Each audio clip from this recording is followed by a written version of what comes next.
Hello friends, welcome back to our channel KL Loki vlogs. இன்றைக்கி நம்ம பார்க்க போகிறது ஒரு சூப்பரான ஒரு டிஃப்ரெண்ட்டான ஒரு ரெசிபி தாங்க பார்க்க போகிறோம்.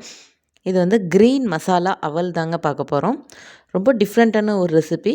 இது எப்படி செய்யறதுன்னு பார்க்கலாம். வாங்க நம்ம வீடியோக்குள்ளே போகலாம்.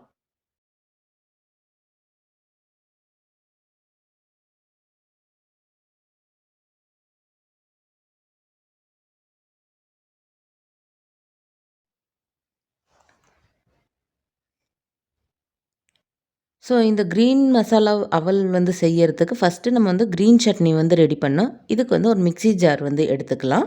இதில் 1 கப் கொத்தமல்லி தழை ஆட் பண்ணிக்கலாம்.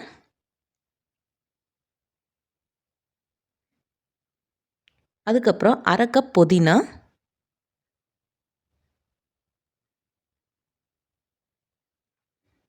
ஒரு 10 கருவேப்பிலை ஆட் பண்ணிக்கலாம். 1 இன்ச் இஞ்சி, உங்களுக்கு எவ்வளோ காரம் தேவையோ அந்தளவுக்கு வந்து பச்சை மிளகாய் ஆட் பண்ணிக்கோங்க. நான் வந்து ஒரே ஒரு பச்சை மிளகாய் ஆட் பண்ணுறேன்.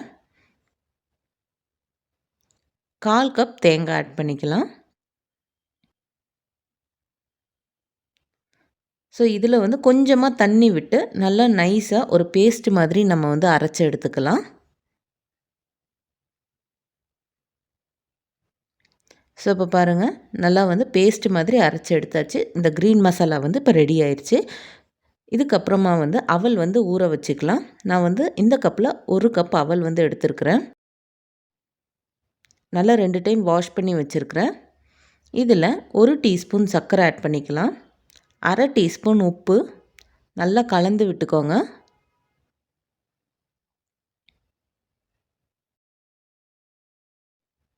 அடுத்ததாக இந்த அவல் ஊறுற அளவுக்கு தேவையான அளவு தண்ணி வந்து ஆட் பண்ணிக்கோங்க. நான் எடுத்திருக்கிற அவல் வந்து பார்த்திங்கன்னா கெட்டி அவல். ஸோ அதனால் ரொம்ப திக்காக இருக்கும். ஒரு 10 to 15 மினிட்ஸ் கண்டிப்பாக ஆகும் ஊறுறதுக்கு. ஒரு சில அவல்லாம் வந்து 5 மினிட்ஸ்லேயே வந்து ஊறிடும்.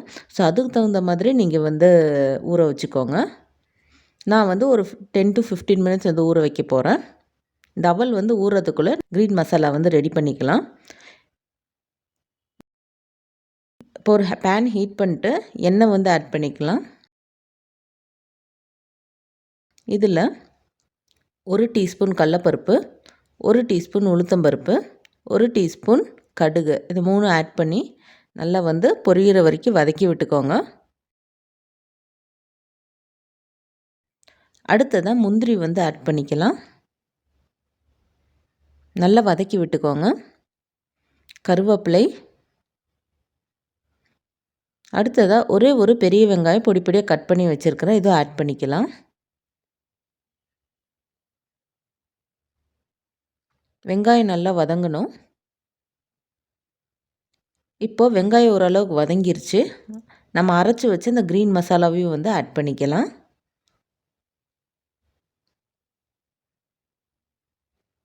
நல்லா வதக்கி விட்டுக்கோங்க.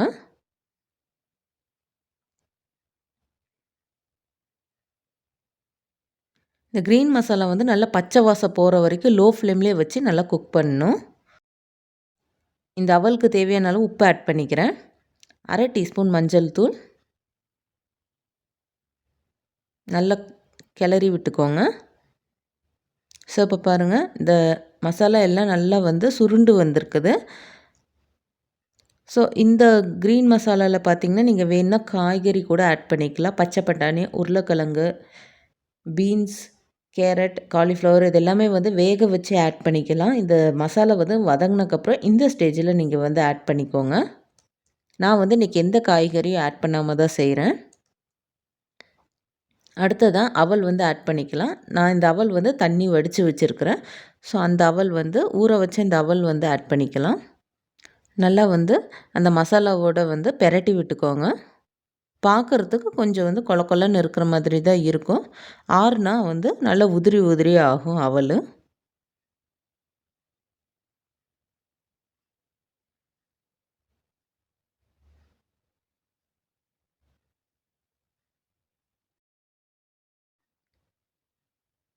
ஸோ இந்த ஸ்டேஜில் உங்களுக்கு வேணும்னா வந்து உப்பு பத்தாட்டி உப்பு ஆட் பண்ணிக்கோங்க.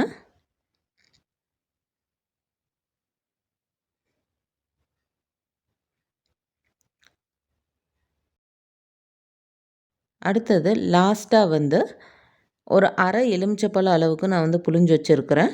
ஸோ அது எலுமிச்சப்பழ ஜூஸ் வந்து ஆட் பண்ணிக்கலாம்.